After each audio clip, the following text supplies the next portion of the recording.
तर चला आज परत स्टार्ट करू आपण.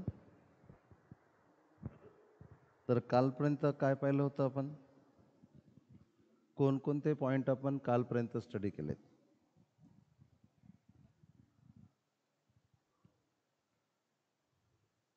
What we are studied up to last day.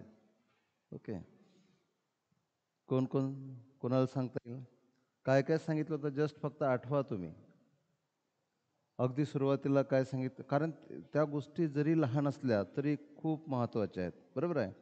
तर concepts are very small and very simple concept, but they are very important concepts. ठीक आहे. तर पहिला कॉन्सेप्ट काय होता?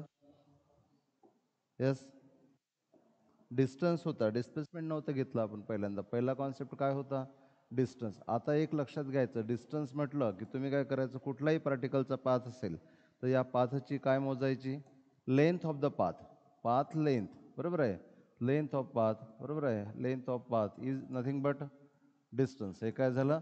डिस्टन्स. बाकी सगळं काही आठवायची गरज नाही, कारण की आपण बघा, ज्यावेळेस आपण डिस्टन्स पाहिलं ना, आपण एंटायर 2 पिरियड डिस्टन्सवर खर्च केले, डिस्प्लेसमेंटवर खर्च केले. म्हणजे जी गोष्ट आपण 5 सेकंदात सांगून टाकतो त्यावरचं वर्क जे आहे ते आपण 2 पिरियड खर्च केले. 2 पिरियडपेक्षाही जास्त वर्क यावर केला जाऊ शकते. अजूनही आपण जास्त ट्विस्टेड क्वेश्चन नाही घेतले. ओके. तर when particle goes from one position to another position, length of the path, बरोबर आहे, length of the path or path length is called as distance. Then from this initial position to final position, if we draw a straight line or straight path, बरोबर आहे, it is not actual path. The straight line or shortest distance between initial position and final position is called as displacement. याला तुम्ही काय म्हटलं? Displacement. So what is displacement? Shortest path between initial position and final position. Okay. तर first झालं distance. मी इथे list करू आपण. फर्स्ट काय झालं? Distance. Second one is displacement. आता लक्षात कसं ठेवायचं की certain time is taken by the particle to move along the path. काहीतरी टाइम लागेल पाथवरून जायला. When this distance is divided by that time, we get, कोण सांगेल? So we get speed. And when this displacement is divided by that time, we get velocity. Okay. So speed is distance upon time, velocity is displacement upon time. कोणती quantity vector आहे? Which quantity is vector quantity? Velocity is vector quantity because displacement is vector quantity. And why the speed is scalar quantity? Speed is scalar quantity because distance is scalar quantity, time is scalar. Okay. हे झालं distance, displacement, speed आणि velocity. आता हे असं उलटं लिहिलं गेलं इथे, तर ते चालवून घ्या तुम्ही. नंतर फिफ्थ क्वांटिटी कोणती पाहिली होती? कोण सांगेल कुठली क्वांटिटी पाहिली होती आपण फिफ्थ? यस, नाही, त्याच्या अगोदर मोमेंटम. त्याच्या अगोदर आपण काय पाहिलं होतं? मोमेंटम. लक्ष द्या. Second fifth quantity is, next quantity is momentum. Momentum is denoted by P and momentum equal to mass into velocity. Vector quantity is scalar quantity. Vector because it is not speed, it is velocity. Velocity is vector, so momentum is also vector. Direction of momentum is same as direction of velocity. जो direction velocity की रहेगी वही direction momentum की रहेगी. समजलं का? मोमेंटमची direction वेलोसिटीची direction काय असणार? सेम. कुठली डायरेक्शन असते वेलोसिटीला? What is the direction of love? बघा, मग आपण काय काय होते माहिती आहे का, ह्या लहान लहान गोष्टी आहेत, पण याचा आपल्याला विसर पडतो. आणि ह्या खूप अत्यंत महत्त्वाच्या आहेत. जसं तुम्हाला मी एखादा वर्ड तयार करायला सांगितलं, लक्ष द्या बेटा इकडे. वर्ड तयार करायला सांगितलं, तुम्ही स्पेलिंग पाठ थोडं ना केलेलं असते, पहिले केलेलं असणार लहान वर्गामध्ये, पण डायरेक्टली तुम्ही स्पेल करता ना, तर त्यावेळेस जसं आपल्याला स्ट्रेस नाही आहे, तसंच ना ह्या लहान लहान गोष्टी समजून घेताना आपल्याला मेमरीमध्ये इथे जायचं. जसं आपल्याला बोलणं जसं सहज वाटते, आपण एकमेकांना जसं सहज ओळखतं, तसं हे सहज ओळखता आलं पाहिजे आपल्याला, बरोबर आहे.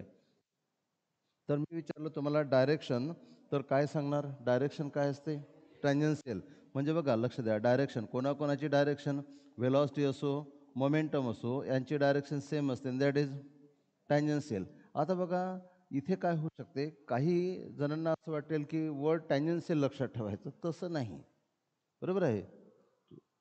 आपल्याला वर्ड लक्षात ठेव, you have to imagine the situation. Okay, तर समजा हा पार्टिकल आहे आणि तुम्हाला म्हटलं असेल you have to calculate the direction at this point, direction of when particle is moving along the path. Particle या पाथवरून धावत आहे, कारण पार्टिकल या ठिकाणी आहे, this the position of the particle. Then when we draw tangent to the path, त्या पाथला काय काढायची, tangent. That tangent gives the direction of velocity, that tangent gives the direction of momentum at that point. त्या पॉईंटला particle असताना, Wien the particle is present at that time, this is the direction of velocity, this is the direction of momentum. तुला कळत आहे का? तोच पहिलाच दिवस आहे, म्हणजे 3-4 पिरियड झालेत, त्यामुळे थोडासा प्रॉब्लेम जात असेल. व्हेलॉसिटी तुम्हाला समजलं असेल, म्हणजे when distance is divided by time we get speed, when displacement is divided by time you get velocity. डिस्प्लेसमेंटला डायरेक्शन असणार, so velocity also possesses direction. बरोबर आहे. आणि व्हेलॉसिटीची डायरेक्शन असेल कोणती, then momentum. Momentum is mass into velocity. व्हेलॉसिटीला direction आहे, त्यामुळे मोमेंटमला सुद्धा डायरेक्शन असेल. As the velocity possesses direction, momentum also possesses direction. Clear? Okay. तर डायरेक्शन तुम्हाला म्हटलं की व्हेलॉसिटी आणि मोमेंटमची डायरेक्शन काढा. तर माझा महत्त्वाचा पॉईंट काय आहे, तुम्ही हा वर्ड नका आठवू टँजन्शियल. तुम्ही काय आठवा की पार्टिकल असा धावत आहे, कुठेही घ्या पार्टिकल. सो पार्टिकल पाथवरून कुठलाही पाथ घ्या, तुम्हाला वाटेल तसा तुम्ही पाथ घेऊ शकता. स्ट्रेट घ्या, कट घ्या, कुठेही. तुम्हाला म्हटलं आता की पार्टिकल या पाथवरून धावत, particle is moving along the path. समजा पार्टिकल इथे आहे, इथे काय काढायची, टँजंट. टँजंट दोन तऱ्हेने काढता येते, एक फॉरवर्ड डायरेक्शन, एक रिव्हर्स डायरेक्शन. टँजंट काढायची in the sense of motion. Motion जर सरळ आहे तर समोर जाणारी टँजंट काढायची, मोशन जर बॅकवर्ड असती तर बॅकवर्ड जाणारी टँजंट काढायची. बरोबर. कुठे टँजंट काढायची, जिथे पार्टिकल प्रेझेंट असेल तिथे काय काढायची, we have to draw the tangent where the particle is present at that moment. And direction of that tangent give the direction of velocity, give the direction of momentum. मला काय म्हणायचं समजलं का? काय म्हणायचं आहे मला, हे टँजन्शियल सांगताना ठीक आहे, पण डोळ्यासमोर काय पाहिजे, डायग्राम पाहिजे डोळ्यासमोर, की particle is moving along the path. Some at certain instant of time particle is present at this position, so we have to draw the tangent, and direction of tangent is the direction of velocity, direction of momentum. समजा particle इथे आला तर काय करणार, हे काढायची tangent. Tangent तर कळते ना, टँजंट अशी लाईन असते, tangent is a line which touches the path at a single point. जी लाईन पाथला सिंगल पॉईंटमध्ये टच करते, that line is called tangent. एका पॉईंटला एकच टँजंट काढता येते. To any path we can draw a single tangent at a given point. दिलेल्या पॉईंटला फक्त एकच टँजंट काढता येते. तुम्हाला असं नाही करता येणार, या पॉईंटला ही एक टँजंट काढली, दुसरी आणखी दुसऱ्या डायरेक्शनने काढणार नाही. एका पॉईंटला एकच टँजंट मिळेल. बरोबर आहे. सो ही टँजंटची डायरेक्शन झाली, म्हणजे हीच डायरेक्शन व्हेलॉसिटीची झाली, हीच डायरेक्शन मोमेंटमची झाली. Same is the direction of velocity, same is the direction of momentum. समजलं का? ओके. तर दिस इज अबाउट मोमेंटम. मोमेंटम झाल्यानंतर काय पाहिलं होतं आपण? मोमेंटम झाल्यानंतर काय पाहिलं होतं? ॲक्सिलरेशन. Okay, acceleration. मला आता सांगा, केव्हा पार्टिकलला ॲक्सिलरेशन असेल? When particle possess acceleration. कोणाकोणाला सांगता येईल असं बोललं पाहिजे तुम्ही, वन वे क्लास नाही झाला पाहिजे आपला. ॲक्सिलरेशन केव्हा असेल, in which situation particle possess acceleration. कोणाकोणाला सांगता येईल? तुम्ही तर होत्या ना, कालच घेतलं आपण. In which situation particle possess acceleration. Yes Sayali. When velocity changes. बरोबर आहे. Particle possess acceleration when velocity changes. बरोबर आहे. सो ॲक्सिलरेशन केव्हा असणार? ॲक्सिलरेशन जेव्हा व्हेलॉसिटी काय होणार, when velocity changes, then particle possess acceleration. But when velocity changes, velocity consists of speed and direction. When either speed changes or direction changes or both changes, then velocity changes, and then particle poses acceleration. Point clear? When velocity changes, particle poses velocity. जेव्हा बदलेल पार्टिकलला काय असेल? Acceleration. समजत आहे? Okay. But velocity depend upon speed and direction. लक्ष इकडे द्या. Speed बदलला तरी व्हेलॉसिटी बदलली, डायरेक्शन बदलली तरी व्हेलॉसिटी बदलली. व्हेलॉसिटी बदलली म्हणजे पार्टिकलला ॲक्सलरेशन असेल. So only change in direction causes acceleration. फक्त डायरेक्शन बदलली तरी काय असेल? ॲक्सलरेशन. ॲक्सलरेशनसाठी स्पीड बदलायची गरज नाही. स्पीड बदललाच पाहिजे असं नाही, गरज नाही असं नाही म्हणू शकत आपण. ॲक्सलरेशनसाठी स्पीड बदललाच पाहिजे असं नाही. बघा, लहान लहान सेंटेन्स असतात आणि तुम्हाला ते समजले पाहिजेत बरोबर. बरोबर आहे. तर म्हणून ॲक्सलरेशन केव्हा असेल? When speed changes or direction changes. When both changes then particle possesses acceleration. Okay. नंतर इथं पाहिलं आपण when particle possesses acceleration then formula for acceleration. ॲक्सलरेशनचा फॉर्म्युला कोणाकोणाला सांगतील? हात वर करा. ॲक्सलरेशनचा फॉर्म्युला सर्वांनी हात वर करायचे, ज्यांना ज्यांना सांगता येईल. चुकलं तरी चालेल. ओके, सांग बेटा. ओके, त्याच्या अगोदर yes, change in velocity upon time. म्हणजे ॲक्सलरेशनचा फॉर्म्युला काय असेल? Change in velocity. Change in velocity upon time. Change in velocity upon time is acceleration. Okay. How you can calculate the change in velocity? Any change. तुम्हाला काय सांगितलं होतं? कुठलाही change कसा काढायचा? Any change can be calculated by final value minus initial value. Any changes. Change in speed, final speed minus initial speed. Change in velocity, final velocity minus initial velocity. Change in force, final force minus initial force. Change in momentum, final momentum minus. Change is always final minus initial. So change in velocity is final velocity minus initial velocity. So change in velocity is final velocity minus initial velocity upon time. Okay. So acceleration equal to final velocity v2 minus initial velocity v1 upon time. It can be written as v minus u by t. V is final velocity, u is initial velocity, t is time. So this is acceleration. Okay. कोण सांगेल when speed of the particle increases? What is the nature of acceleration? When speed gone increasing, that means v2 is greater than v1. v2 जास्त आहे, v1 कमी आहे. Okay. When v2 is greater than v1, acceleration is समजलं पाहिजे. v2 is greater than v1. v2 suppose 10 आहे, v1 is 3. 10 minus 3, 7. So when v2 is greater than v1, acceleration is positive. In this case, what is the direction of acceleration? बघा, हे समजलं पाहिजे सर्व. Speed वाढत असेल, when speed gone increasing, acceleration is positive. In that case, what is the direction of acceleration? कोण सांगेल?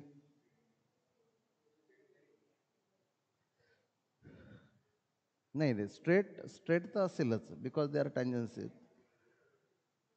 ज्या डायरेक्शननी व्हेलॉसिटी त्याच डायरेक्शननी ॲक्सलरेशन. म्हणून मी असं काढतो की जर ही डायरेक्शन व्हेलॉसिटीची असेल तर हीच डायरेक्शन ॲक्सलरेशनची असेल when ॲक्सलरेशन इज पॉझिटिव्ह. जर ॲक्सलरेशन पॉझिटिव्ह असेल तर ॲक्सलरेशनची आणि व्हेलॉसिटीची डायरेक्शन काय असणार? सेम असेल. समजत आहे? अरे समजलं का? But Wien speed gone decreasing, जर स्पीड डिक्रीज होत असेल तर स्पीड डिक्रीजेस समजते. म्हणजे v2 कमी आहे आणि v1 जास्त आहे. v2 लेस आणि v1 greater. So lesser minus greater is minus negative. So in that case, acceleration is negative. When acceleration is negative, direction of acceleration is opposite to the direction of velocity. Velocity जिकडे असेल, acceleration त्याच्या opposite direction नी असेल. समजलं? At least एवढं तुम्हाला acceleration बद्दल माहिती असलं पाहिजे. समजलं? So what is acceleration? Wien velocity changes the particle possesses acceleration. पण बघा, आता मी एक क्वेश्चन विचारतो तुम्हाला की ॲक्सलरेशन नेमकं काय आहे? तुम्हाला म्हटलं की ॲक्सलरेशन तुम्हाला सांगता आलं पाहिजे नेमकं काय आहे. तर मी एक एक्झाम्पलही देतो तुम्हाला. समजा इनिशियल स्पीड आहे 10 metre per second. Final speed becomes 14 metre per second.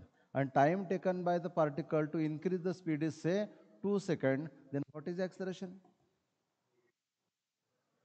पहिले 10 14 आहे. What is acceleration? Acceleration कसं काढणार? v2 minus v1 upon time. So acceleration v2 is 14, v1 is 10, time is 2. So acceleration is 4 by 2, 4 by 2. So acceleration is 2 meter per second square. So from this definition, from this calculation, you can define the acceleration very clearly. तर यावरून कोण सांगेल acceleration काय असेल? बघा मी तुम्हाला आणखी clear करण्याचा प्रयत्न करतो. इकडे पहिल्यांदा स्पीड किती होता? 10 मीटर पर सेकंड. नंतर स्पीड किती झाला? 14 मीटर पर सेकंड. कितीने स्पीड बदलला? 4 मीटर पर सेकंड. मग 4 मीटर पर सेकंड स्पीड किती टाईममध्ये बदलला? 2 सेकंद. 2 सेकंदात जर स्पीड 4ने बदलला तर एका सेकंदात स्पीड कितीने बदलला? 2ने बदलला. मग एका सेकंदात स्पीड जेवढ्याने बदलेल दॅट इज व्हेरी सिंपल. समजलं का? Acceleration is change in speed in 1 second. समजलं? एका सेकंदात जेवढा स्पीड बदलेल दॅट इज. मग आपण काय करतो माहिती आहे का? ते सगळं पाठ आणि तुम्हाला म्हटलं की मला तुम्ही ना सोप्या भाषेत सांगा, तुमच्या पॅरेंट्सला समजेल, तुमच्या भावाला समजेल, तुमच्या बहिणीला समजेल असे तऱ्हेनं सांगा ॲक्सलरेशन. तुम्ही म्हणाल की rate of change of velocity is acceleration. तुम्ही मला तर काही समजलं नाही. तुम्ही म्हणाल change in velocity upon time is acceleration. तुम्ही मला तर काही फीलच नाही झालं ॲक्सलरेशन काय. तुम्ही त्याला डायरेक्शन सांगाल की डायरेक्शन, ते मला ते तर समजूनच नाही राहिलं काय आहे ॲक्सलरेशन नेमकं काय आहे. तर एका सेकंदात जेवढा स्पीड बदलेल जर पार्टिकल सरळ रेषेमध्ये धावत असेल तर. So so acceleration is nothing but change in speed in 1 second. एका सेकंदात जेवढा स्पीड बदलेल दॅट इज ॲक्सलरेशन. पण इथे ना स्पीड जर घेतलं तर तुम्हाला स्ट्रेट लाईन कन्सिडर करावं लागेल, कर्वला वगैरे हे लागू नाही पडत. समजलं? So acceleration is nothing but change in speed is 1 second. मग पाथ जर स्ट्रेट लाईन असेल तर ॲक्सलरेशन काय आहे त्यावरून तुम्हाला सांगता येणार की acceleration is it is change in velocity म्हणू आपण, म्हणजे आणखी करेक्ट येणार. Because acceleration is vector quantity. Change in velocity in 1 second. बघा आता काय होते माहिती आहे का? या 1 सेकंडला फिजिक्समध्ये म्हणतात युनिट टाईम. काय म्हणतात? Unit time. युनिट टाईम म्हणजे 1 second. 1 second is one of the example of unit time. Change in velocity in 1 minute is also acceleration. Change in velocity in 1 our is also acceleration. म्हणजे 1 सेकंदच असलं पाहिजे असं नाही. म्हणून तुम्ही काय म्हणू शकता? Unit time. Unit time is 1 second is unit time. Unit म्हणजे 1. 1 second unit time. 1 minute unit time. 1 आवर युनिट टाईम. समजते का?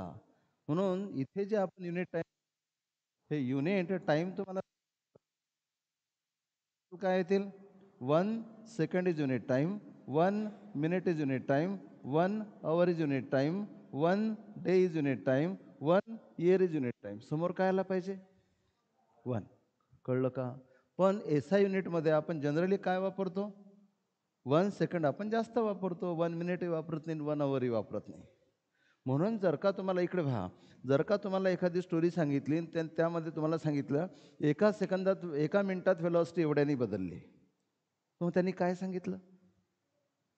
एका मिनिटात व्हेलॉसिटी जेवढ्याने बदलली तेच काय असेल? ॲक्सलरेशन असेल. मग एका सेकंदात जरी व्हेलॉसिटी बदलली दॅट इज ऑल्सो ॲक्सलरेशन. एका मिनिटमध्ये व्हेलॉसिटी बदलली दॅट इज ऑल्सो. एका दिवसात जेवढी व्हेलॉसिटी बदलली दॅट इज ऑल्सो. युनिट टाईममध्ये जेवढी व्हेलॉसिटी बदलेल, जो change in velocity in unit time is acceleration. समजलं का?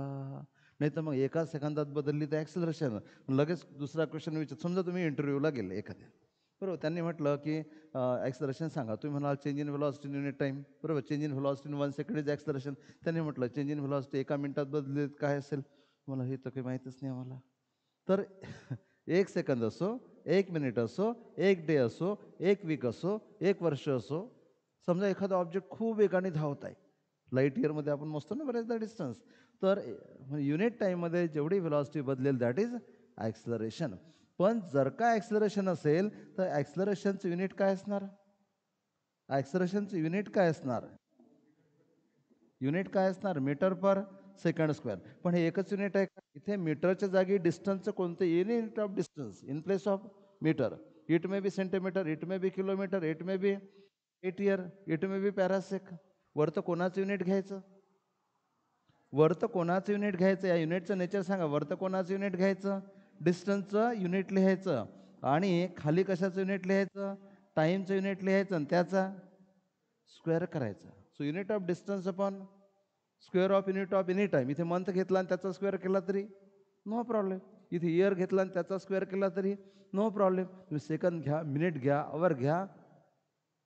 समजत आहे है ना. समजा तुम्हाला म्हटलं की इथे light year per year square आणि हे कशाचं युनिट आहे का. तुम्हाला हे तर विचित्रच आहे.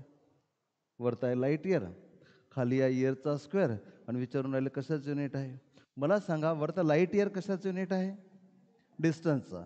इयर कशाचं युनिट आहे, टाईमचं. आणि म्हणून मी त्याचा काय केलेलं आहे, स्क्वेअर. मग डिस्टन्स युनिट अपॉन टाईमचं युनिट कशाचं युनिट झालं, ओळखता आलं पाहिजे. समजून राहिलं का तुम्हाला. म्हणून 10th बघा, ॲक्सलरेशन हा काही पॉईंट नवीन नाही आहे तुमच्यासाठी. मला तर वाटतं तुम्ही 8वी 9वीत ॲक्सलरेशन शिकले असाल. पण 11वी 12वीत एखादी गोष्ट शिकणे आणि 8, 9, 10thमध्ये शिकणे याच्यामध्ये फरक आहे. तुम्हाला ना त्या गोष्टीचे, त्या पॉईंटचे सर्व डायमेन्शन्स माहिती असले पाहिजेत. तुम्हाला वेगळे वेगळे ट्विस्टेड क्वेश्चन्स विचारतील. समजलं का. तर ॲक्सलरेशन हा 8, 9, 10thमध्येच झालेला कॉन्सेप्ट आहे. पण यापैकी काही तुमचं झालेलं नव्हतं. असं जर तुम्हाला विचारलं, तुम्हाला कदाचित सांगताच आलं नसतं. माहीतच नाही ना, आपण विचारच केला नाही. समजलं का. मग हे काय एकच एक्झाम्पल आहे का. वरतं काय घेणार, कोणतंही युनिट घ्या. कशाचं, डिस्टन्सचं. कोणकोणते युनिट आहेत, मीटर आहे, सेंटीमीटर आहे, मिलीमीटर आहे, फर्मी आहे, अँगस्ट्रॉंग आहे, पॅरासेक आहे, किलोमीटर आहे. खाली टाईमचं युनिट घ्या, त्याचा स्क्वेअर करा. मग तुम्ही काय करू शकता, second square, minute square, hour square, day square, week square, month square, year square. बरोबर आहे. That is the unit of acceleration. तर कशाचं युनिट बनेल, ॲक्सलरेशनचं युनिट बनेल. Point clear. ओके. तर हे असं समजण्यासाठी लिहिलं, म्हणजे असं तुमच्याकडे लिहिलेलं. हे बघा, ह्या गोष्टी बुकमध्ये लिहिलेल्या नसतात. ह्या गोष्टी फक्त समजावल्या जातात. ठीक आहे. आणि म्हणूनच पुस्तक किती वाचले तरी पिरियडचा आणि तो वाचून खूप फरक पडतो. तुम्ही ॲक्सलरेशन किती वाचा, किती वाचा, तुम्हाला सर्व गोष्टी एका ठिकाणी मिळणार नाहीत. त्यामुळे ॲक्सलरेशन हा पॉईंट क्लिअर होणार नाही. फक्त काय होते माहिती आहे काय, सुरुवातीच्या दिवसात तोच तो पॉईंट खूप वेळा चालतो.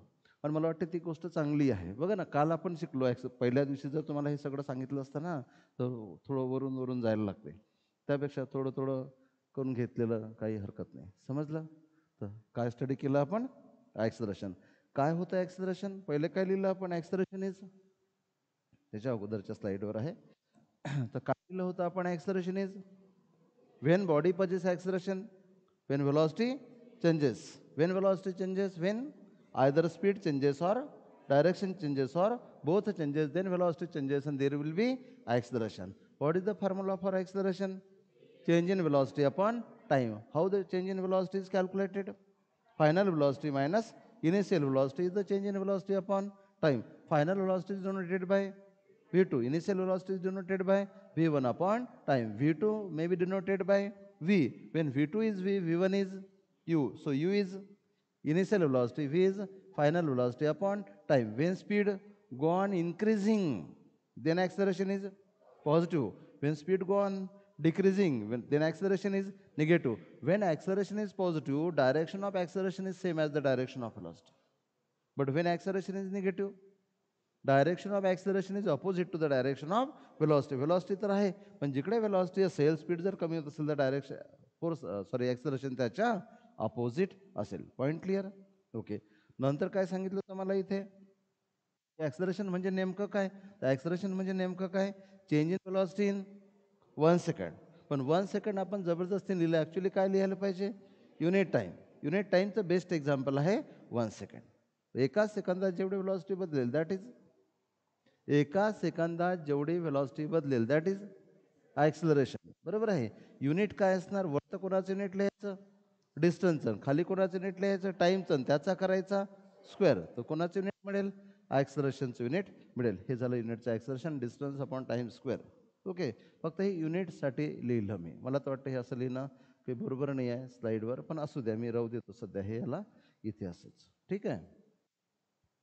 आणि ओके, तर इथपर्यंत आपण पहिल्या, दुसऱ्या, तिसऱ्या पिरियडमध्ये स्टडी केलं होतं. पण एवढंच नव्हतं स्टडी केलं, खूप सारे डिटेल स्टडी आपण केला होता. तुम्हालाही माहिती आहे, डिस्प्लेसमेंट आपण वेगवेगळ्या तऱ्हेनं काढले होते, डिस्टन्सेस आपण वेगवेगळ्या तऱ्हेनं काढले होते. कधी पायथागोरस थेरम वापरलं होतं, कधी सर्कम्फरन्स वापरला होता सर्कलचा, कधी अँगल वापरला होता, बरोबर आहे. आणि काही नवीन फॉर्म्युले तुम्हाला सांगितले होते मी, तर त्यामध्ये आपण सध्या जाणार आणि मग जे नवीन आहेत त्यांच्यावरून जाणार. तर आपण आता पुढे जाऊ. Next point is force. कोण सांगेल? तुम्हाला जे माहीत असेल ते सांगा फोर्सबद्दल. What is mean by force? बघा इकडे बघा, दोन प्रकार, लक्ष द्या बेटा, दोन प्रकारचे डेफिनेशन असतात. एक अशी डेफिनेशन जी ती क्वांटिटी नेमकी काय आहे हे सांगते. बघा मी काय म्हणत आहे, दोन प्रकारे डेफिनेशन म्हणजे ते पर्टिक्युलर वर्ड असं नाही म्हणत आहे मी. कुठल्याही गोष्टीला दोन प्रकारे डिफाईन करता येते. लक्ष इकडे, लक्ष इकडे. तर एक अशी क्वांटिटी, अशी डेफिनेशन असते जी ती क्वांटिटी नेमकी काय आहे हे सांगते. आणि दुसरी एक डेफिनेशन असते जी ती क्वांटिटी कशी काढता येईल ते सांगते. मी तुम्हाला सांगतो, एक एक्झाम्पल म्हणून सांगतो की आपण काय केलं होतं, मोमेंटम पाहिलं होतं. काय? मोमेंटम. पण मी आता पूर्ण रिपीट नाही करत. पहिली डेफिनेशन काय होती की टोटल मोशन कंटेन, एखाद्या बॉडीमध्ये जेवढी मोशन कंटेन आहे total, that is called momentum. मला सांगा, यावरून तुम्हाला मोशन समजली, बॉडीमध्ये किती मोशन आहे. समजा बुलेट फायर केली तर बुलेटमध्ये मास कमी आहे पण स्पीड जास्त आहे तर मोशन जास्त आहे. बुलेट अशी फेकली तर झेलणार तुम्ही, because the motion is lesser motion content in thrown bullet, बरोबर आहे. पण बुलेट फायर केली तर झेलणार का? नाही, तिथं आरपार चालली जाणार, कारण त्याच्या मोशन कंटेंट जास्त आहे. मला सांगा, यावरून फक्त तुम्हाला समजलं की ज्यामध्ये मोशन जास्त, ज्याचा इम्पॅक्ट जास्त होणार, ती काय आहे? मोमेंटम. पण दुसरी एक डेफिनेशन घेतली होती, momentum equal to mass into velocity. यावरून तुम्हाला मोमेंटम कॅल्क्युलेट करता येते. समजा तुम्हाला म्हटलं असेल मास आहे 2 kg, ओके, आणि व्हेलॉसिटी आहे काहीतरी 10 मीटर पर सेकंड, तर मोमेंटम किती झाली? 20 kg metre per second square. म्हणजे तुम्ही मोमेंटमला काय केलं? कॅल्क्युलेट केलं. तर ज्यावरून तुम्ही कॅल्क्युलेट करता त्याला म्हणतात क्वांटिटेटिव्ह. काय? Quantitative definition. बरोबर लिहिलं का मी? ओके. तर काय म्हणतात त्याला? Quantitative definition. ओके, बरोबर लिहिलं का? खूप सारे टी दिसून राहिले. Okay, quantitative definition. आणि ज्यावरून आपण लिहिलं की ते ऑब्जेक्ट म्हणजे ते काय म्हणून ती क्वांटिटी काय आहे त्याला म्हणतात क्वालिटेटिव्ह डेफिनेशन. काय? Qualitative definition. समजलं का? तर दोन डेफिनेशन कुठेही असतात. एक क्वालिटेटिव्ह डेफिनेशन म्हणजे ती गोष्ट नेमकी काय आहे हे सांगणे, दॅट इज क्वालिटेटिव्ह डेफिनेशन. आणि ज्यावरून ती गोष्ट काय आहे हे कॅल्क्युलेट करता येते, that is called quantitative definition. Point clear झाला का? बहुतेक केसमध्ये ह्या दोन डेफिनेशन असतात. एक असते क्वालिटेटिव्ह डेफिनेशन, दुसरी असते क्वांटिटेटिव्ह डेफिनेशन. ओके. तर तसंच फोर्सच्या बाबतीत मला सांगा, फोर्स तुम्हाला माहिती आहे सगळं, फक्त तुम्ही, आपल्याला काय होते माहिती आहे का, आपल्याला सवय आहे रटायची, त्यामुळे आपण असं बोलायला हिचकिचाट करतो. आपल्याला वाटतं की आपण बोललो ते चुकीचं. मला सांगा, हा टेबल आहे, मला हा डिस्प्लेस करायचा आहे, काय लावावं लागेल? फोर्स लावावं लागेल ना. तसा डिस्प्लेस होईल का? मी म्हटलं टेबल ए इकडे, टेबल ए इकडे, येणार का? काय लावावं लागणार? When we apply force, then there काय होणार? ऑब्जेक्ट मूव्ह होणार. The quantity which required to move the object. बरोबर आहे. एखाद्या ऑब्जेक्टला मूव्ह करण्यासाठी, फॉर एक्झाम्पल तुम्ही की समजा हा सरफेस आहे आणि या सरफेसवर हे ऑब्जेक्ट ठेवलेलं आहे आणि ऑब्जेक्टला मोशनमध्ये आणायचं आहे. काय क्रिएट करायचे आहे? मोशन क्रिएट करायचे आहे. मोशन क्रिएट करण्यासाठी यावर जे काही अप्लाय केलं, that is called as force. म्हणजे ऑब्जेक्टला एका ठिकाणावरून दुसऱ्या ठिकाणी मूव्ह करण्यासाठी मोशन काय केले? प्रोड्यूस केली. तर त्यासाठी काय लागेल? फोर्स. म्हणजे थांबलेल्या ऑब्जेक्टला मूव्ह करायचं आहे. पण पहा, आणखी लक्ष द्या, मोशन प्रोड्यूस केली म्हणजे पहिले मोशन नव्हती, नंतर मोशन प्रोड्यूस केली. पण ऐका बरोबर, समजा हे एखादं ऑब्जेक्ट आहे आणि ते सरळ रेषेमध्ये धावत आहे. सरळ रेषेमध्ये धावत आहे म्हणजे ऑब्जेक्ट ऑलरेडी कसं आहे? Object is already in motion. We have to change the motion. आपल्याला मोशन काय करायचे? चेंज. मोशन चेंज करायचे आहेत. Either we have to increase the speed, or we have to decrease the speed, or we have to change the direction. बघा, मोशन बदलणे म्हणजे काय? स्पीड वाढवणे is change in motion. When we decrease the speed that is also, लक्ष द्या, that is also motion. तुम्हाला काय करायची आहे, मोशन तुम्हाला काय करायची आहे, चेंज करायची आहे. वेन मोशन चेंज करायची आहे म्हणजे काय करायचं, we can increase the speed or decrease the speed or we can change the direction. When we change the direction we change the motion. When we have to change the motion we have to apply the force. समजते का? तुम्ही बघा ना, तुमचे vehicle चालू आहे, तुम्हाला speed वाढवायचं, तुम्ही ॲक्सिलेट कराल, इंजिन फोर्स डेव्हलप करेल आणि तुमचा स्पीड वाढेल.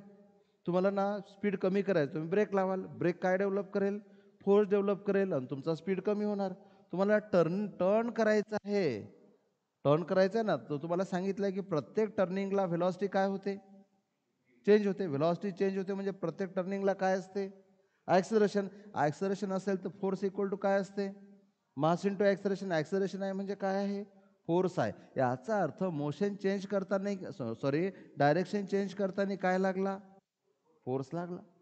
मग फोर्स कुठे कुठे लागेल, थांबलेल्या बॉडीला मोशनमध्ये आणायचं वेग आहे फोर्स. मोशनमध्ये असलेल्या बॉडीला, याला म्हणू आपण युनिफॉर्म मोशन. मोशन कोणती आहे, युनिफॉर्म. युनिफॉर्म म्हणजे एक सारख्या स्पीडने, बघा समजत आहे का तुम्हाला, युनिफॉर्म म्हणजे एक सारख्या स्पीडने, डायरेक्शन न बदलता, स्पीड न बदलता बॉडी मूव्ह होत आहे. आता आपल्याला काय करायचं आहे, स्पीड वाढवायचा किंवा कमी करायचा. म्हणजेच आपल्याला स्पीड किंवा आपल्याला डायरेक्शन काय करायची आहे, डायरेक्शन ही काय करायची आहे, चेंज करायची आहे, किंवा दोन्ही काय करायचे आहे, चेंज करायचे आहे. त्यावेळेस जे लागेल that is force. Point clear झाला का? आता मी तुम्हाला जे सांगितलं, काय सांगितलं मी तुम्हाला, थांबलेल्या ऑब्जेक्टला मूव्ह करायचं आहे म्हणजे मोशन काय करायचे आहे, प्रोड्यूस करायचे आहे. ऑब्जेक्ट मुव्हिंग आहे, कसं मुव्हिंग आहे, सरळ रेषेमध्ये धावत आहे, सारख्या स्पीडने धावत आहे. मोशन कोणती आहे, युनिफॉर्म मोशन. त्या मोशनला काय करायचं आहे, चेंज करायचं आहे. जे लागेल दॅट इज कॉल्ड फोर्स. मला सांगा, मी तुम्हाला जे सांगितलं त्यावरून तुम्हाला फोर्स कॅल्क्युलेट करता येतो का? कॅल्क्युलेट नाही करता येत. कॅल्क्युलेशनचा फॉर्म्युलाच नाही सांगितलं. कॅल्क्युलेशन करण्यासाठी काय पाहिजे, फॉर्म्युला पाहिजे. तुम्हाला फॉर्म्युला सांगितलं का? तुम्हाला हे सांगितलं की फोर्स केव्हा असेल, फोर्सची गरज केव्हा असेल हे तुम्हाला सांगितलं. मी तुम्हाला जे सांगितलं that is called qualitative definition. This is called qualitative definition of force. Point clear झाला का? What is qualitative definition? ज्यावरून ती क्वांटिटी काय आहे, the definition which gives us the nature of the quantity. बरोबर आहे, नेचर ऑफ द क्वांटिटी काय असेल, बरोबर, ती क्वांटिटी नेमकी काय असेल, बरोबर आहे, that is called as qualitative definition. So what I told you is qualitative definition of force. Okay. आता मध्ये कसं करायला या डेफिनेशनला, ऑब्जेक्ट कसं होतं, थांबलं होतं, त्याला काय करायचं होतं, मोशन, म्हणजे मोशन प्रोड्यूस करायची होती, किंवा मोशनमध्ये मोशन प्रोड्यूस करायची होती, किंवा मोशनमध्ये चेंज करायचा होता, जे काही लागेल that is called as force. समजलं? Okay. The physical quantity which produces motion or changes uniform motion is called. समजलं का? समजलं ना? आता हे आपण असंच राहू देऊ इथे. तर पुढच्या स्लाइडवर घेऊ आपण. आपल्याला काय लिहायचं आहे, फोर्स. तर फोर्स काय असेल, इट चेंजेस मोशन, किंवा state of rest or state of motion. It changes state of rest. State of rest म्हणजे रेस्ट आहे, त्याला मोशनमध्ये आले. It changes state of rest or state of कोणती मोशन, युनिफॉर्म मोशन. जी स्टेट ऑफ रेस्टला or state of uniform मोशनला change करते that is called as force. समजलं का? बघा, खूप काही सांगितलं आणि एका सेंटेन्समध्ये लिहिलं. It changes state of rest. State of rest म्हणजे object is already at rest, no we have to change its state, we have to bring the object in motion. समजलं? स्टेट ऑफ रेस्टला काय, तुम्ही बोलत चला, स्टेट ऑफ रेस्टला काय करायचं आहे, ऑब्जेक्ट रेस्ट आहे, त्याला काय करायचं आहे, मोशनमध्ये आणायचं. म्हणजे त्याची स्टेट ऑफ रेस्ट तुम्हाला काय करायची आहे, चेंज करायची आहे. स्टेट ऑफ रेस्टला चेंज करायची आहे. किंवा ऑब्जेक्ट कसं आहे, ऑलरेडी कसं आहे, युनिफॉर्म मोशनमध्ये, त्या युनिफॉर्म मोशनलाही काय करायचं आहे, चेंज करायचं आहे. जे लागेल that is called as force. समजलं का? जे काही लागेल दॅट इज फोर्स. समजलं का? ओके. आता पहा, नंतर काय येणार फॉर्म्युला. तर ही जे काही मी तुम्हाला सांगितलं that is qualitative definition of force. Okay. नंतर पहा फॉर्म्युला. मी तुम्हाला डायरेक्ट फॉर्म्युला नाही सांगत, पण फॉर्म्युला कसा आला ते तुम्हाला सांगतो. बघा ऑब्जेक्ट मोशनमध्ये आहे. ओके. किंवा थांबलेलं आहे. तर आपण काय करू की याची घेऊ आपण इनिशियल मोमेंटम. ऑब्जेक्टची काय इनिशियल मोमेंटम. मग इनिशियल आहे तर कशाने दाखवाल P1नी. Momentum is mass into velocity V1. ओके. समजा ऑब्जेक्ट जर रेस्ट असेल तर V1 किती घ्यायचा. V1 इज velocity ना. when object is at rest what is the value of velocity. 0. Rest असेल तरी तुम्हाला मोमेंटम घेता येणार. किती घेणार 0. मोशनमध्ये असेल तर जेवढी असेल तेवढी घ्यायची. Okay. So this is what initial momentum of the object. Then समजा काहीतरी चेंज झाला तर चेंज झाल्यानंतरची मोमेंटमला तुम्ही काय म्हणणार final momentum of the object. Final momentum काय झाली P2. हे काय असणार M इंटू V2. ओके. मी सोबत एक्झाम्पलही सांगतो. समजा इनिशियल मोमेंटम मिळाली P1 equal to 10. Okay. 10 unit काही पण युनिट असू द्या. आणि फायनल मोमेंटम मिळाली P2 इक्वल टू 16 युनिट. बरोबर आहे. पण ती मोमेंटम चेंज व्हायला काहीतरी टाईम लागेल. Some time is required to change the momentum. है ना. स्पीड वाढवायला टाईम लागतो ना. मोटरसायकल जर तुम्ही स्पीड वाढवता स्पीड वाढायला काय लागणार टाईम लागणार. तसं स्पीड जर बदलला व्ही जर बदलला तर मोमेंटम बदलली. स्पीड बदलायला जसा टाईम लागतो मोमेंटम बदलायलाही we require some time to change the momentum. म्हणून इथे काय लिहिणार आपण टाईम रिक्वायर्ड. ओके. याला काहीतरी टाईम लागला असेल. Time required to change the momentum. हा टाईम कशाने दाखवला 3. समजा समजण्यासाठी इकडे मी एक्झाम्पल लिहित आहे. तर समजण्यासाठी तो टाईम लागला 2 सेकंड. मला सांगा इकडे बघा पहिली मोमेंटम किती होती 10. नंतरची मोमेंटम किती होती 6. मला सांगा change in momentum. Change in momentum delta P किती झाला चेंज 10 होती नंतर 16 झाली ना. व्हॉट इज चेंज पहिले 10 initial momentum is 10 final momentum is 16. What is change 6. म्हणून चेंज इन मोमेंटम काय झाला 6. मोमेंटम चेंज व्हायला लागणारा टाईम काय आहे 2 सेकंड. मग इथे 6 एवढी मोमेंटम 2 सेकंदात चेंज झाली तर बरोबर आहे. तो तुम्हाला हा चेंज काढायचा आहे. चेंज इन मोमेंटम बरोबर आहे. Change in P in 1 second. एका सेकंदात कितीनी बदलली सांगा 3नी. एका सेकंदात जेवढी मोमेंटम बदलली that is nothing but force. आणि हे आपल्याला प्रूव्ह करायचं आहे. एका सेकंदात जेवढा स्पीड बदलेल दॅट इज ॲक्सिलरेशन. लास्ट स्लाईडमध्ये पाहिलं आपण. आणि एका सेकंदात जेवढी मोमेंटम बदलेल दॅट इज फोर्स.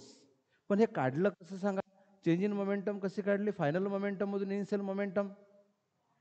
मला सांगा पहिले मोमेंटम किती आहे 10. नंतर किती झाली. तुम्ही याला भारी नका घेऊ ना. फिजिक्स म्हणून नका घेऊ. एक सिम्पल कॅल्क्युलेशन म्हणून घ्या. पहिले किती होती मोमेंटम. हॅलो सगळ्यांनी लक्षात. पहिले मोमेंटम किती होती 10. नंतर मोमेंटम किती झाली 16. कितीनी बदलली 6नी. कसं काढला बदल final momentum minus initial momentum. तेवढी मोमेंटम बदलायला टाईम किती लागला 2 second. So 2 second is the time required to change the momentum. मी म्हटलं की तुमची मोमेंटम चेंज झाली 6नी. किती वेळा 6नी चेंज झाली 2 सेकंदात. 2 सेकंदात 6नी मोमेंटम बदलली. In 2 second momentum changes by 6. So what is the change in momentum in 1 second 3. किती सिंपल काढलं तुम्ही. 2 सेकंदात 6नी बदलली ते एका सेकंदात. 2 सेकंदात 6नी बदलली ते एका सेकंदात. 2 रुपये 6 मँगो तर 1 रुपयात.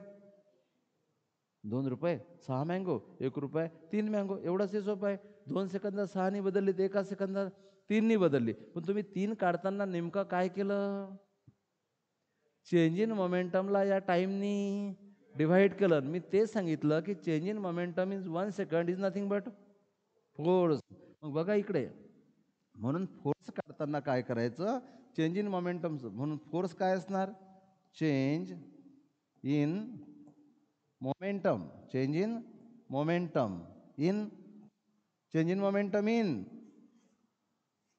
1 सेकंड. पण 1 सेकंडलाच तुम्ही काय म्हणणार change in momentum. Very good. Change in momentum is 1 second. Change in momentum in 1 second. यालाच तुम्ही काय म्हणणार 1 सेकंडला unit time. So change in momentum in unit time is called force. पण बघा लक्ष द्या.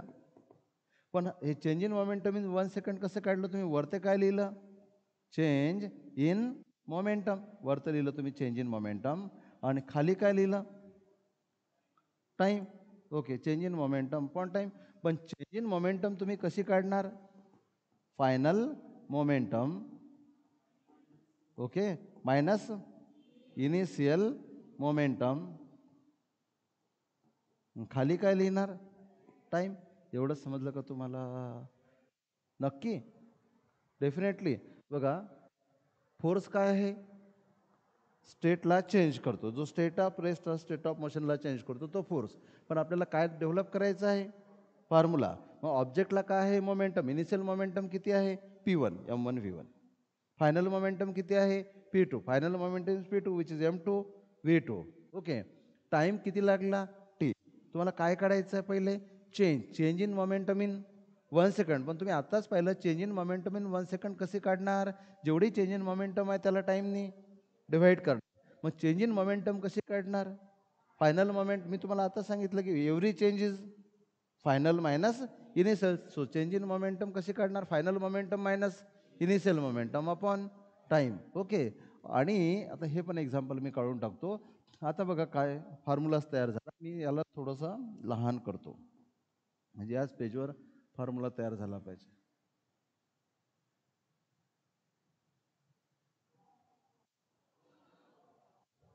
तुमच्या ज्या स्लाईड येतात ना त्यामध्ये ना सिक्वेन्स थोडा मागे पुढे बहुतेक ते उलट्या पाठवलेल्या असतात. तर ते सरांना सांगावं लागेल पण तुम्हाला समजत असतील तशा घरी आल्यानंतर. ओके. पाहता लक्ष द्या इकडे. मला सांगा फायनल मोमेंटम किती आहे? MV2 आहे ना? MV2. इनिशियल मोमेंटम किती आहे? MV1 upon time. इथे पहा लक्ष द्या. काय कॉमन काढाल? M कॉमन काढला. इथे काय राहिलं? V2 minus V1 upon time. कोण सांगेल व्हॉट इज दिस? ॲक्सलरेशन आहे ना. मग हे तर ॲक्सलरेशन आहे. सो MA हाच फॉर्म्युला होता ना. तुम्ही आतापर्यंत हाच लिहित होते ना. Force equal to mass into acceleration. Formula तोच आहे. Point clear? हो की नाही? मग जे तुम्ही आतापर्यंत रटलं force equal to mass into acceleration, force equal to mass into acceleration, तर ते ॲक्च्युली होतं काय? ते ॲक्च्युली होतं change in momentum in 1 second. Change in momentum in 1 second म्हणणे आणि हे म्हणणे यात काही फरक नाही. तुम्हाला म्हटलं which of the following statement resembles with the change in momentum in 1 second. खाली काही इक्वेशन दिलेले आहेत. हॅलो, आप थोडा फोकस करने का प्रयत्न कीजिए. समजा वरतं म्हटलेलं आहे which of the following statement resembles. Okay. वरतं काय दिलेलं आहे? Change in momentum in 1 second. खाली काही इक्वेशन दिलेले आहेत. मग चेंज इन मोमेंटम इन 1 सेकंडचं मिनिंग काय झालं? F equal to MA. तेच झालं ना. मग म्हणून रिसेंबल्ड. बघा क्वेश्चन कसे असतील. हा क्वेश्चन तुम्हाला कधी समजला नसता जर तुम्ही याच्यावर विचार केला असता. Which of the following statement resembled. वरते काय म्हटलं असतं? Change in momentum in 1 second. खाली काय म्हटलं असतं? F equal to MA. तुम्ही म्हटलं असतं हे कायच आहे? असं तर आपण कधी पाहिलंच नाही. ओके. मोमेंटम तुम्हाला माहिती आहे, हे फॉर्म्युलाही तुम्हाला माहीत आहे, पण हे तेच आहे हेच माहीत नाही. म्हणजे आपण काय शिकलो हेच आपल्याला माहीत नाही. कळलं का? Point clear? ओके. तर आपण काय काढायचं होतं आपल्याला? फोर्स. तर फोर्स ॲक्च्युली काय आहे? Change in momentum in 1 second. पण 1 सेकंड समजण्यासाठी लिहिलं. बेटर वर्ड काय आहे? मग एका सेकंदात जेवढी मोमेंटम बदलेल दॅट इज फोर्स. एका मिनिटमध्ये जेवढी मोमेंटम बदलेल दॅट इज फोर्स. एका तासात जेवढी मोमेंटम बदलेल दॅट इज फोर्स. पण हा चेंज करायचा कसा? चेंज इन मोमेंटम लिहायचं वर आणि टाईम लिहायचा खाली. Change in momentum upon time is force. Change in मोमेंटमला काय लिहायचं? Final momentum minus initial momentum upon time. Final momentum MV2, initial momentum MV1 upon time. M काय काढला? कॉमन. M कॉमन काढल्यामुळे 2 मायनस V1 अपॉन टाईम. पण हे काय होतं? Acceleration. So force equal to mass into acceleration. आता बघा लक्ष द्या. आता तुम्हाला जे वाचायला मिळेल ते काय मिळेल बघा. तुम्ही ज्यावेळेस तुम्ही बुक रेफर कराल त्यावेळेस तुम्हाला काय मिळेल? पहिले असेल फोर्स. मग फोर्सची कोणती डेफिनेशन असेल? इथं काय असेल? It changes. काय चेंज करते? State of rest or state of uniform motion. म्हणजे रेस्ट ऑब्जेक्टला बदलणे किंवा मोशनमधल्या ऑब्जेक्टला बदलणे, त्याची मोशन बदलणे, त्यासाठी जे लागेल दॅट इज समझ में आ रहा है? Object is at rest, we have to change the state. The quantity we require is force. The object is in motion, we have to change the motion. The quantity required is force. The object is in motion, we have to change the direction. The quantity required is, समजत आहे का? Speed बढ़ाने के लिए जो quantity लगती है that is also force. कमी करण्यासाठी जी क्वांटिटी लागेल that is also force. Direction changes करण्यासाठी जी क्वांटिटी लागेल that is also force. That is qualitative definition. याला काय म्हणतात? Qualitative definition. दुसरं बघा, दुसरं डेफिनेशन तुम्हाला काय मिळेल? पहा, लक्ष द्या काय मिळेल. फोर्स काय मिळेल इथे तुम्हाला मिळेल, इट इज लिहितो मी, तुम्हाला मिळेल it is rate of change momentum. काय? Rate of change of momentum. Rate of change of momentum याचंच मिनिंग काय होतंय? That is change in momentum in unit time किंवा for example 1 second, rate of change of मोमेंटमचं मिनिंगच काय होते? Change in momentum in unit time. Rate of change of momentum का मतलब change in momentum in unit time. आता बघा हे फोर्स, मग change in momentum in unit time म्हणजे काय असेल? Change in momentum. लक्ष द्या, change in momentum upon time upon time. So F equal to change in momentum दाखवतात डेल्टा पीनी. Delta means change. टाइम दाखवतात डेल्टा टीनी. It can also be denoted by D P. D P means change in momentum, D T is time. आता पहा, लक्ष द्या. So F equal to D P is M V आणि time is D T. Mass is constant. Mass जर constant आहे तर मासला याच्या बाहेर काढा. तर एफ बरोबर काय मिळेल? M into D V by D T. आता लक्ष द्या. So F equal to M. D V म्हणजे change in velocity, D T म्हणजे टाइम. आणि change in velocity upon time is nothing but acceleration. हेच काय असेल? ॲक्सलरेशन. हे असं लिहिलेलं तुम्हाला बुकमध्ये दिसेल. मग आपण जे अगोदर लिहिले याला लिहायचं वेक्टर फॉर्ममध्ये. लक्ष द्या, F equal to M A. जी डायरेक्शन ॲक्सलरेशन, ती डायरेक्शन फोर्सची. समजलं का? तर बुक्समध्ये असं लिहिलेलं असते आणि ते सेम आहे जे आपण अगोदर स्टडी केलं. समजलं? What is force? The quantity which changes state of rest or state of uniform motion. How the force is calculated? It is rate of change of momentum. Rate of change of momentum म्हणजेच काय? Change in momentum in unit time. For example, in 1 second. पण change in momentum in unit time कसं करायचं? How to calculate change in momentum in unit time? Change in momentum upon time. Change is denoted by delta. Change in momentum is delta p. Time is denoted by t or delta t. Delta P, change in momentum, is also written as dP upon change in time or time is dt. Okay, so P can be written as mv. P is written as mv, but m is constant. या मास constant असेल ना, body धावली तर mass बदलते का? No, mass is constant. मग mass जर constant असेल तर एमला आपण बाहेर काढलं. हा एमला बाहेर काढलं इथे. मग एमला जर बाहेर काढलं तर काय राहिलं? D V upon D T. D V change in velocity, D T change in time म्हणजे time. So change in velocity upon time. Acceleration, so F equal to M A. So F equal to mass into acceleration. बरोबर आहे. इथे तुम्ही लिहू शकता wear delta V असेल किंवा इथे खाली लिहितो मी डेल्टा व्ही और डी व्ही काय असेल? Change in velocity. आणि डेल्टा टी किंवा डी टी त्याला टी लिहिता येते. हा काय असेल? टाइम लिहिला तरी चालेल, चेंज इन टाइम लिहिला तरी चालेल. समजलं? बरं, समजलं का? So what is force? Change in momentum in unit second.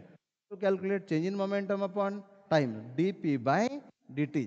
आणि it is equal to F equal to M A. मग F equal to M A आणि D P by D T याच्यामध्ये काही फरक नाही. Conclusion, F equal to D P by D T लिहिलं तरी चालेल आणि एफ इक्वल टू एम ए लिहिलं तरी चालेल. दोघांचं मिनिंग सेम आहे. डी पी बाय डी टीच तर एम ए मिळाला. D P by D T is nothing but M A. समजलं का? आणि आता फक्त एकच राहिलं, इथे लिहून टाकतो युनिट. फोर्सचं युनिट काय असते? न्यूटन किंवा डाईन. तर फोरचं युनिट असते न्यूटन किंवा डाईन, पण यावर आपण उद्या विचार करू, न्यूटन आणि डाईनवर. पॉईंट क्लिअर झाला. अजून फोर संपला नाही. एवढा आपण 5 पिरियड घेतले तरी फोर संपणार नाही.